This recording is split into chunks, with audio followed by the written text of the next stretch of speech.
What's up, guys? All right. So I want to talk to y'all about a little something. All right. So pretty much, you are not who you think you are, and that's putting it easy. Let's get into it. You see,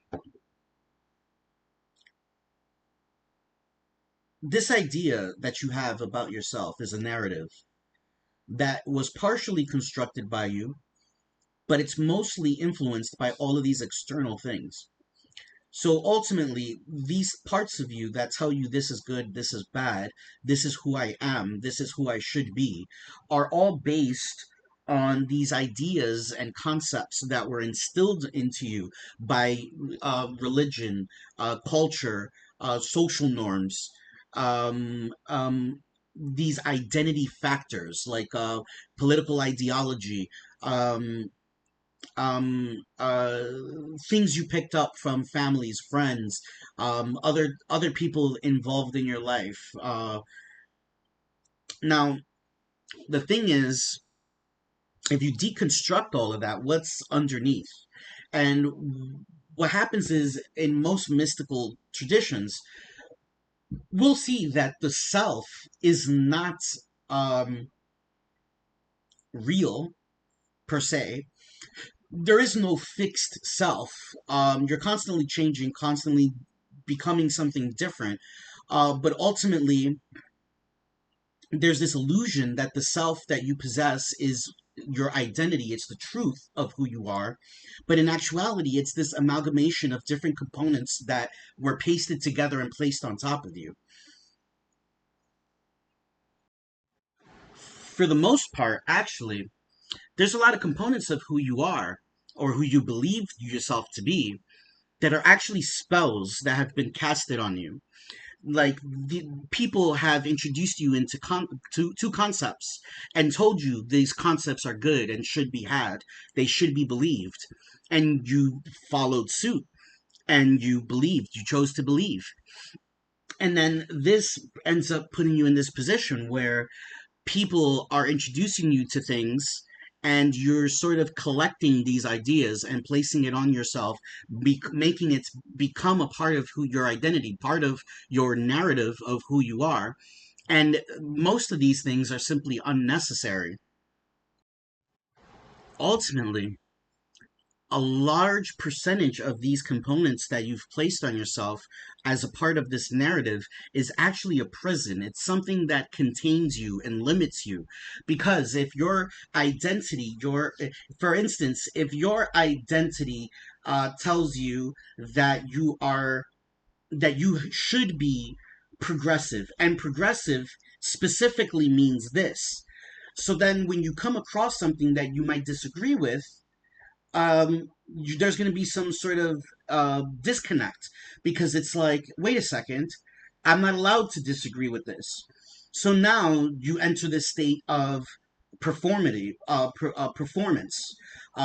It's no longer about what you actually believe, it's about what you should believe. So you might start saying things or presenting parts of yourself as if it's the true self, but you're actually denying underlying things that contradict this particular thing.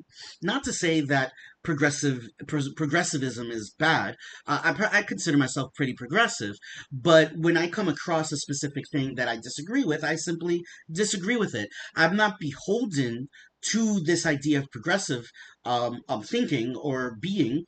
And I'm using this as just an example. It could be anything.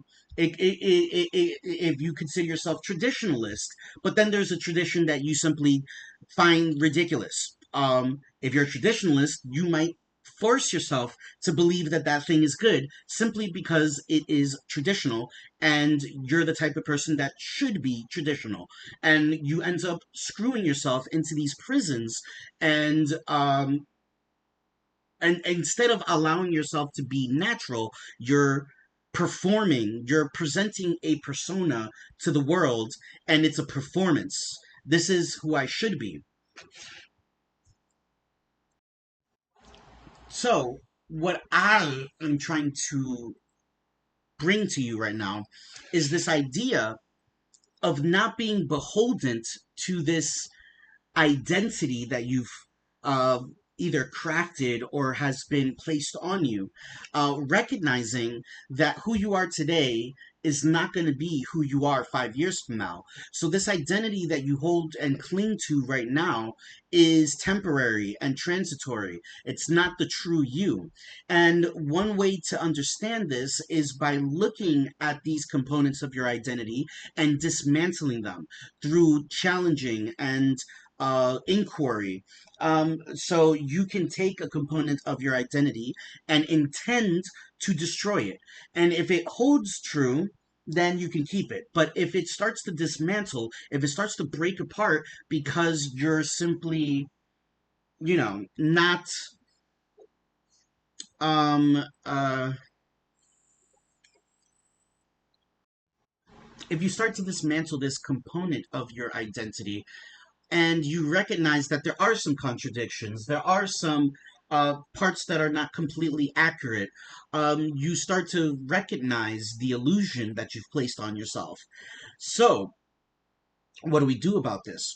Is deconstruction, de-wiring, deprogramming this identity, this narrative that you've built so far, that has mostly been instilled into you because other people have told you these components were necessary and you adopted that.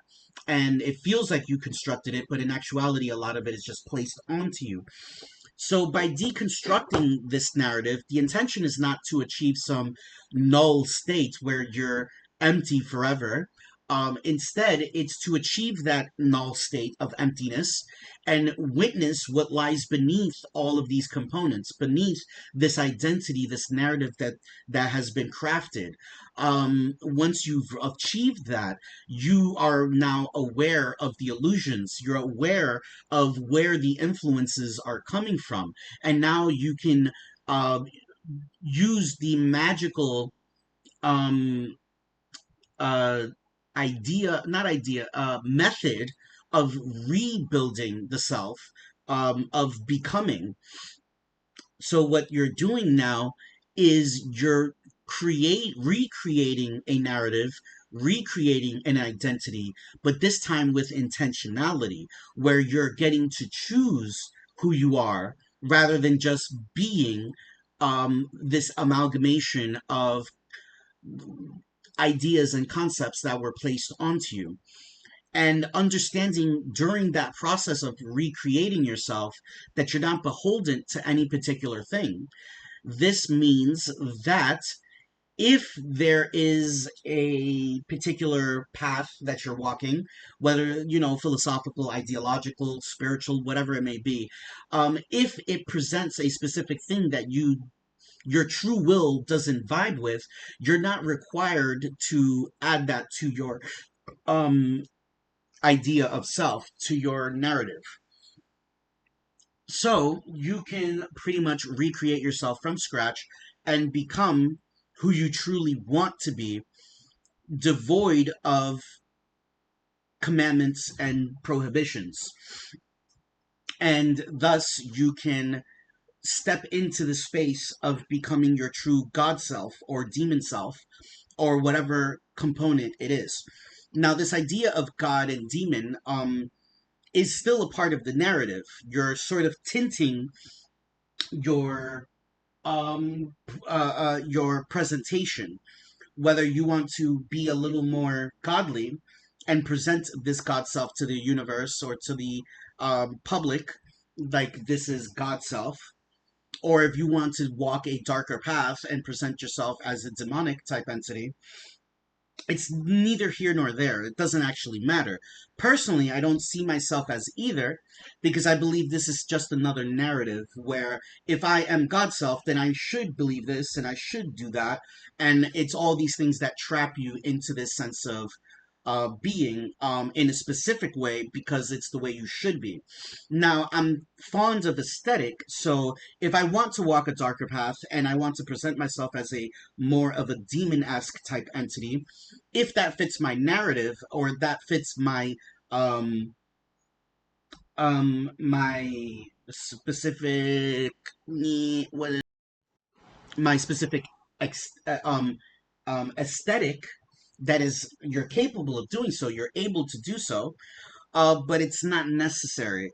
It's still just another illusion. Now, what makes it an illusion and stops it from being an illusion is whether or not you're aware of it. So, if you're choosing to walk a slighter, darker path and embody that demonic esque type being, you still have to be aware that ultimately it's BS. It's something you created just because it looks cool and it doesn't actually possess true value. So ultimately what I'm trying to get at here is that the majority of who you are right now was placed upon you based off of all of the concepts and ideas you've consumed throughout your life. And a lot of it is coming from culture and societal norms and all of these things, and you're not beholden to any of it. Now there are things that we should convince ourselves that we're beholden to some extent, simply just to limit ourselves in a way that doesn't harm other people. So your ethics might be something that you need to feel like are necessary, or else then ethics doesn't matter. You can go full blown Machiavellian and just use and abuse everybody for your own benefit. And even though this is a possibility, not saying this is good or bad, it's a possibility of behaving that way. Ultimately, this comes back to bite you in the ass, because if the people you engage with are constantly being used and abused, these people will no longer want to engage with you. And at some point, you're going to find yourself in a position where nobody has your back because you're a douchebag. So, understanding a sense of ethics where your engagement with people benefits them, this puts you in a position where the people around you actually want to be around you, and when you need help, they want to help you because they feel that you've been there for them. And it's only right for them to be there for you. Not in the sense that they owe you, but more in a sense of, like, it feels good to help this person because I know they would do the same for me. So a sense of ethics is necessary in the process of recreating yourself. But you got to remember that ethics is ultimately talking about what should be done and what should not be done. And you ultimately gauge that based off of outcomes. So it's measurable. If your actions legitimately benefit the people around you, then you can measurably say that those actions are beneficial for the people around you. Whereas morality talks more about what's good and bad, and it doesn't actually hold true to a actual sense of good and bad. If God says killing your neighbor, the tribe to the north, because they worship a different god is good, then you have no choice but to believe it's good because your God commanded it. And we can clearly tell that maybe genocide isn't good, so maybe don't do that.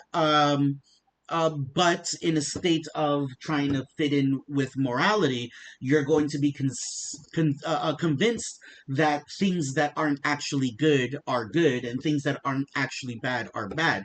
For instance, there are people that are convinced that LGBTQ stuff is like wicked and evil, when in reality, they are roughly the same as everybody else. They just happen to bone people that have the same parts as them, right? It's not that serious. There's no reason to believe this is wicked or evil. But if you're caught up in these moral conundrums that come from religion and culture, you're going to be dealing with stuff like this. So um, I would say morality is stupid. Putting it simply, ethics is way better because it actually tells you what you should and should not do and why you should and should not do those things. And there's a way of measuring the outcomes to understand if what you did or what you believed you should do actually worked in the way that you intended it to. Whereas morality doesn't do that. Morality doesn't have a way to measure it. It's simply, this is good because I said so, and you better follow it. So yeah, now, keeping ethics in mind, recreate yourself, have some form of ethics. Personally, I believe you should always be trying to keep people free, reduce suffering, and increase pleasure. If you're doing these three things and the actions you're committing are legitimately achieving that end, then you're being ethical and you're perfectly fine. But when it comes to these other things, you're not beholden to it. If you want a significant other, start a family, have kids, have a career, blah, blah, blah, blah, blah. All of these things are all awesome, good, nice, whatever, but you're not beholden to it. If you want to be a Giga Chad that only has uh, short-term relationships for the sake of loving, um, that is possible. That is acceptable. If you're thinking of it from an ethical standpoint, a point of view, you should be doing this transparently, where you're telling the other person, hey, this is who I am and what I do. I do not want nothing serious. I am here to work on myself and do all these things. And our relationship is strictly for fun. I'm not looking for nothing serious. So, this is just an example. You're not beholden to any tradition, and you're not beholden to an opposition of tradition. You're not beholden to any specific entity or god or deity. You're not beholden to any ideological doctrine or cultural norm or societal norm. You're not beholden to any of these things. Now, I would preface this by saying it would be beneficial to be beholden to the laws of your land to a certain extent, because you don't want to be breaking the law consistently. That will eventually bite you in the ass and you'll end up in jail. But I say for the most part, because there are times where the laws of your land are legitimately unjust, and if it fits your idea of who you are, fighting against that might be ultimately good. Understanding the consequences that you might not succeed at changing that law or fighting against that law successfully, and you might get bit in the ass anyways. But if there is a law that is truly unjust and you fight against it and fail, that is still noble onto itself, but you're not beholden to it. So you don't have to be the I'm gonna save the world guy. It's not necessary. But let's get on with the point so that I can finish this video fairly quickly. Ultimately, you're going to want to start deconstructing all of these components of the self simply by challenging these ideas. When you believe something, start thinking about all of the components that show you contradictions, show you why your idea might be incorrect or wrong, or any evidence that shows something else might be better. Um, so as you're doing this, you're going to start challenging all these components of yourself. And by doing so, as these things come toppling down, you will start getting closer to the primal source of emptiness, where all of these opinions and ideas and concepts simply aren't there. And once you have gotten there, you can start the recreation of the self with through intentionality, with utility and aesthetic in mind, and pretty much make yourself a new version of self, all with the acknowledgement that this new self you're creating is just a mask, to be placed over the emptiness that lies within or beneath. So this mask can be destroyed later on when seen fit. This persona that you're going to create isn't the final form. This is simply recreating yourself for the time being with the intentionality and uh, um, of achieving specific goals. Once you've done this once, you'll be able to do it again, and you simply continue destroying and recreating yourself based off of the characteristics you need for specific traits that will be able to achieve your goal or obtain your desire. Um, and yes, now there is a sense of an underlying North Star, something that guides your your destruction and recreation of self, so that you're always at least pointed in a somewhat forward trajectory, so that you're not hopping around wildly to the point that um, you just can't get anything done because there is no direction to walk in. So there should be some underlying things that remain true throughout all of these personas that you create for yourself. And you should try not to create a persona of yourself that is the antithesis of deep, deep in held things.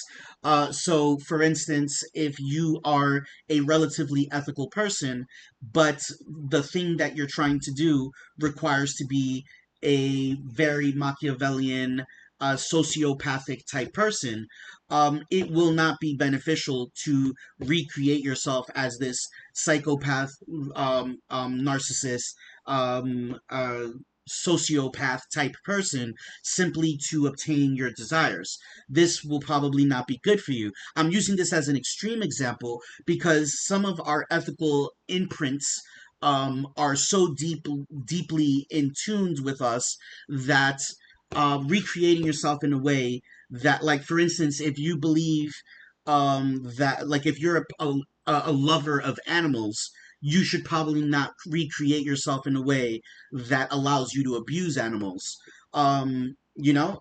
This is just a rule of thumb.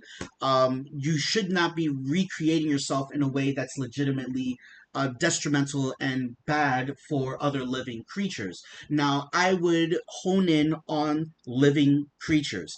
If you're doing right by things that are alive, everything else doesn't matter. Slapping someone in the face is bad. Throwing a rock against the wall is not. The wall or the rock are not animate. They do not feel anything. It doesn't matter if you crush the rock into dust. It simply doesn't matter. But if you crush your puppy into dust, that does matter. So keep ethics in mind while you're doing this. But ultimately, you can recreate yourself to be the person you want to be and always have the North Star. For me, I think a good rule of thumb is achieving your ultimate potential. So I destroy myself and recreate myself constantly, but each version of me is not significantly different than the past version of me. It's simply roughly similar concepts and ideas, but amped up so that I can be superior to my old self. All right, guys, that's pretty much all of it. Oh, and I'll leave this off with a nice little story I heard someone say, where these group of I guess spiritual philosopher type guys were walking through the woods, and they came across a small town that was abandoned. It's just out in the middle of the woods and nobody lives there. And they saw a sign that said, "Warning, all structures are unstable." And one of them turned to the rest of them and said, "That's a good mantra." I tell you this story because the truth is that all structures are unstable. All of this that entails your identity, who you believe yourself to be, your narrative is a structure. All of these structures are unstable. They are built to fall. They will fall eventually. A lot of people today live in these bubbles, and these bubbles are doomed to be popped. So you need to be ready for that. You can't allow yourself to become someone that is so dug into a specific way of being that you believe it's impossible to adapt to a new way of being. You should be aware that whatever persona you create is a bubble. The constellation of beliefs that you develop are bubbles, and these bubbles will be popped. So you should recreate yourself with that knowledge, understanding eventually this persona will also die and something else will take its place. So keep that in mind, guys. All right, peace out.